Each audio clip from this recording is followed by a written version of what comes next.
Bismillahirrahmanirrahim. Assalamualaikum warahmatullahi wabarakatuh. Ibu, Bapak yang saya hormati, Majelis Taklim Nurul Huda.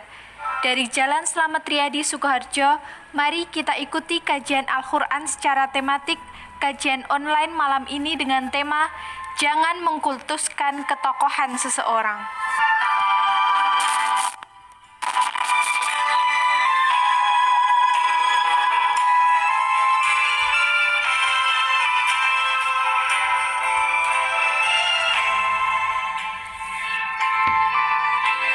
Assalamualaikum warahmatullahi wabarakatuh.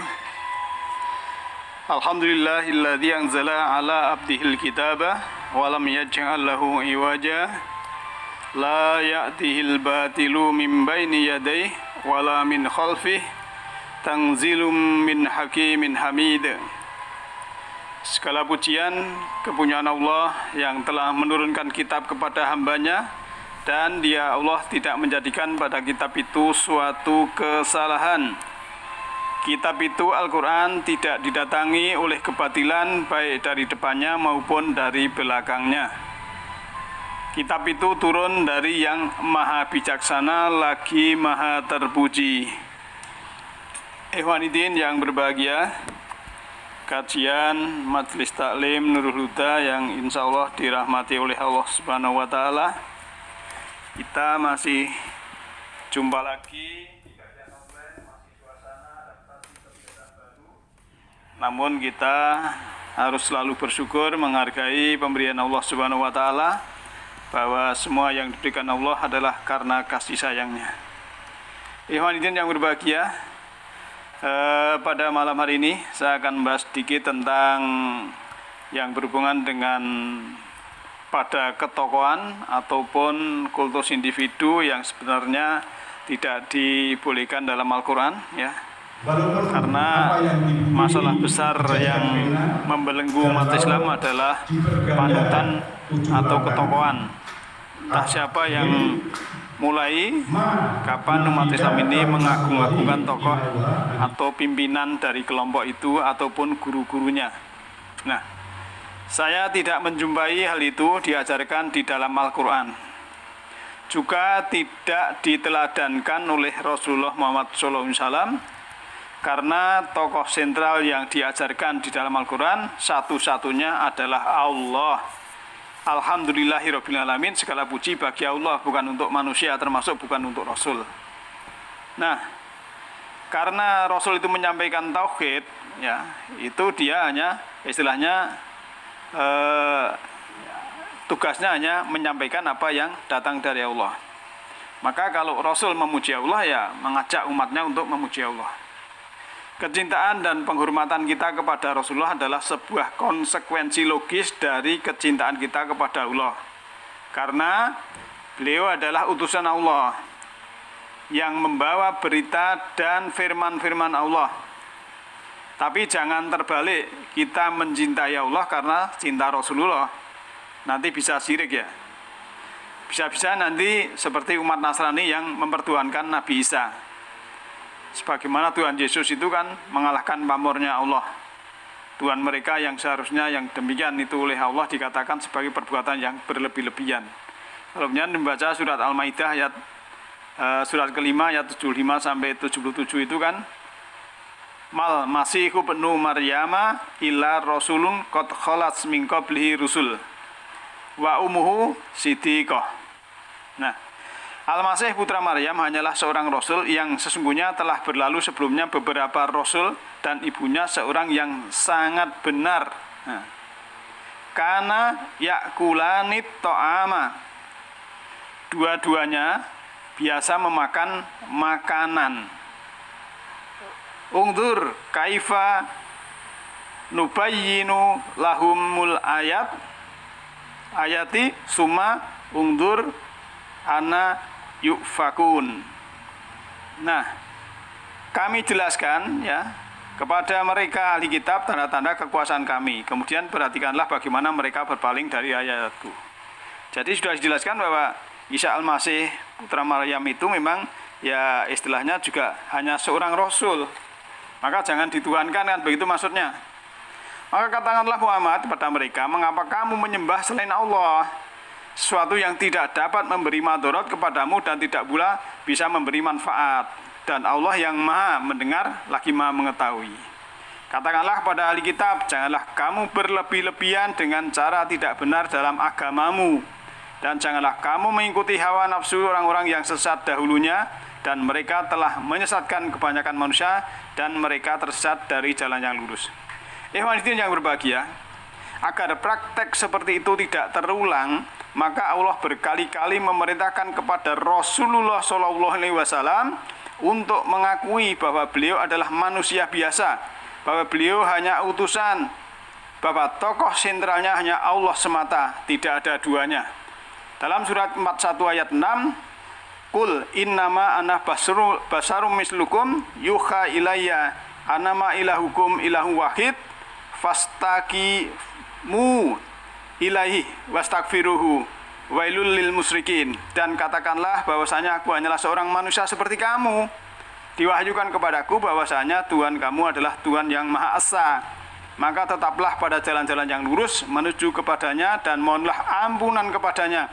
Dan celaka yang besarlah bagi orang-orang yang mempersekutukan Tuhan atau musyrik atau menganggap manusia itu sebagai Tuhan. Kemudian kalau surat Al-Kahfi ayat 110 juga, Qul innama ana basarum mislukum yuha ilayya annama ilahukum ilahum wahid. Hampir sama. Katakanlah sungguhnya aku hanyalah seorang manusia seperti kamu, yang diwahyukan kepadaku bahwa sungguhnya Tuhan kamu itu adalah yang Maha Esa. Barang siapa mengharap perjumpaan dengan Tuhanmu, maka hendaklah ia mengerjakan amal yang soleh, dan janganlah ia menuhankan seorang pun dalam beribadah kepada Tuhannya.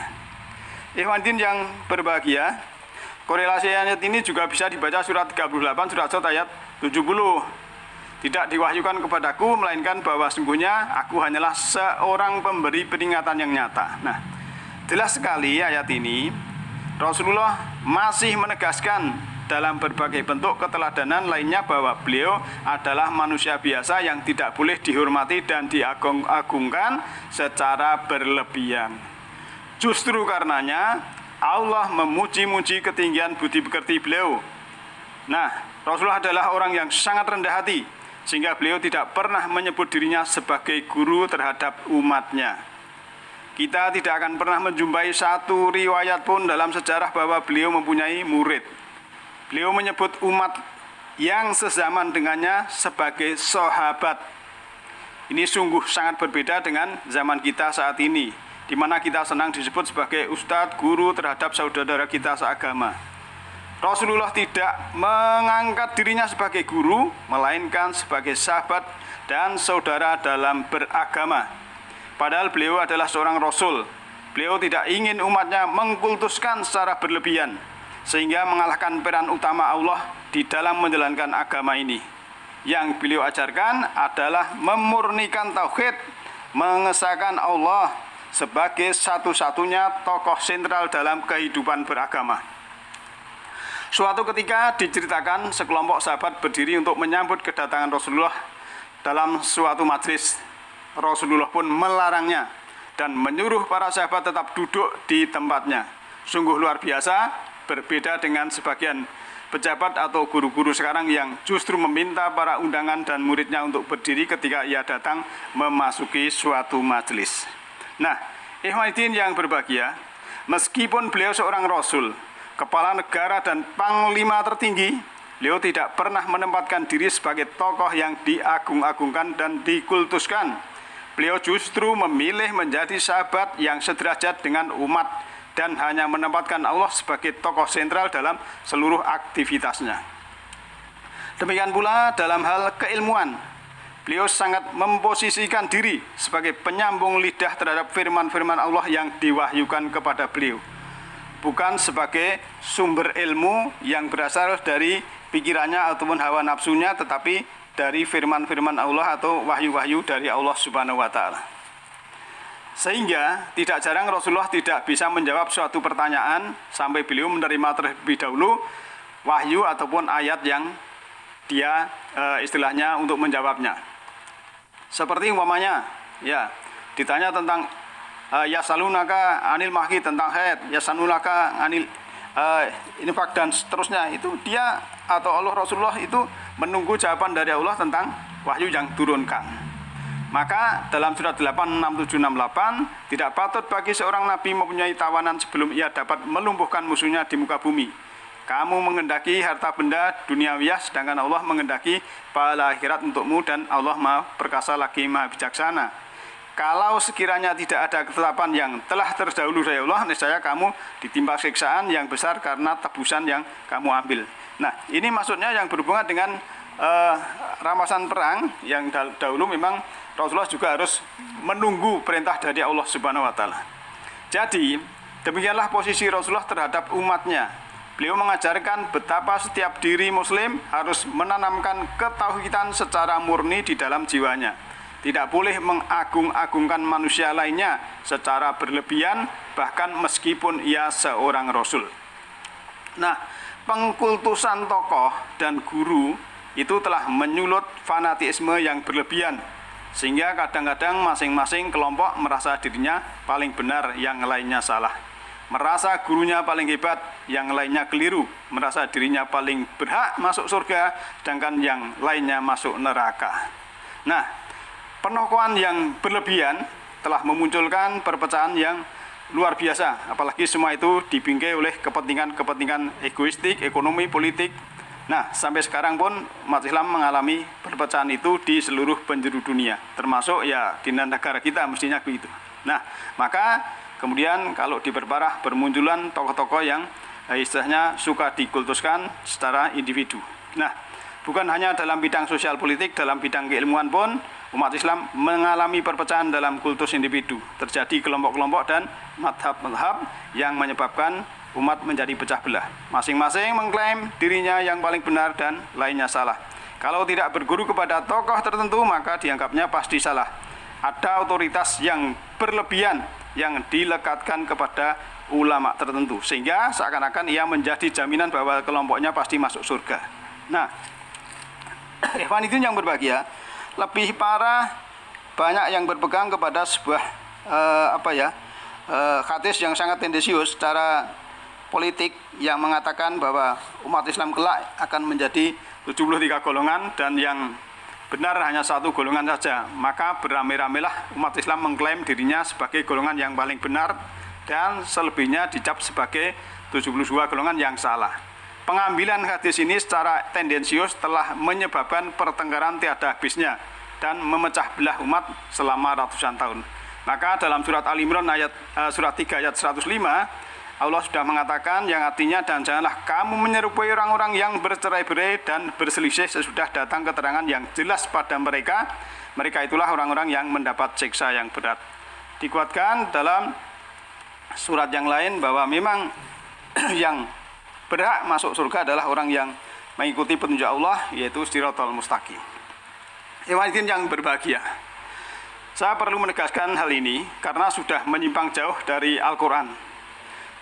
Karena ayat-ayat Quran justru adalah mempersatukan dan merendahkan ego kelompok. Mereka yang tinggi hati mengira dirinya paling benar justru diingatkan oleh Allah lewat firman-firman-Nya bahwa tidak ada yang tahu, apalagi menjamin kelompok mereka yang paling benar. Dalam hal keilmuan, Allah adalah otoritas tunggal dan tertinggi. Hal ini sudah diberitahukan olehnya sejak wahyu pertama. Dialah guru sejati yang dalam proses agama kita ini. Allah mengajarkan ilmu-ilmunya langsung kepada manusia lewat berbagai cara, terutama lewat media baca tulis. Karena itu umat Islam diharuskan memiliki budaya baca tulis yang tinggi sejak wahyu pertama, supaya memperoleh ilmu dari berbagai sumber yang ada di sekitar kita. Nah, ikhwatin yang berbahagia, maka membaca yang dimaksud oleh Allah itu benar-benar terkait dengan media baca tulis. Karena itu diwahyukan pertama itu mengatakan bahwa istilahnya aladi alama bil kolam, Allah yang telah mengajarkan ilmu lewat pena atau tulisan atau kolam. Kemudian dianjurkan dengan alamal insana malam ya'lam, Allah lah yang mengajari manusia apa-apa yang tidak diketahui.